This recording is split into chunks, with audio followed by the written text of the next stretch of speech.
Iuliia Osmolovska, who's a former diplomat and executive director of Eastern Europe Security Institute. She's also in Kyiv. Great to have you on the program.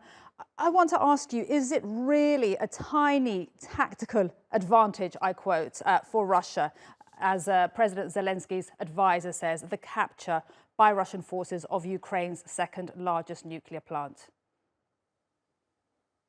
Yes, you're right to label it as a tiny tactical attack because out of big achievements of Russian campaign for the last 5 months of the invasion in Ukraine, they've got just this Zaporizhia nuclear power plant, and today it's Vuhlehirska power plant. Sorry, Iuliia, But the main sorry to interrupt, Iuliia. It wasn't me labeling it. It is the advisor to President Zelensky, just for clarity for our audience.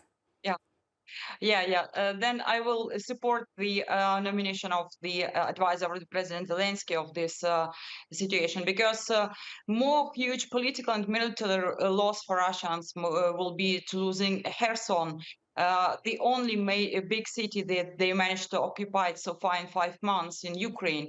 And the Ukrainians, as you said, are doing counterattacks at the moment and planning this military campaign. So obviously, Russians are very likely to lose Kherson in the coming weeks, and therefore the missile attacks that they've launched over Kyiv region and the number of cities today, just over Kyiv, as your reporter mentioned, 25 missiles were sent just in 1 hour.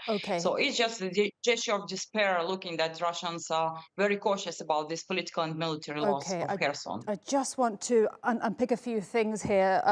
With regards to Kherson, you say Ukraine is likely to lose, Russia is likely to lose Kherson to Ukraine. That's what you're saying.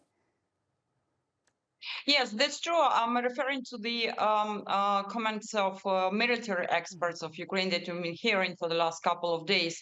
And actually, this is closely linked to these missiles attacks over Kyiv and the other cities. We've been expecting these attacks because our military people warned us that this could be like a sort of retaliation gesture from Russian side. I can't comment you on details about this military campaign that Ukrainian armed forces are launching in Kherson region.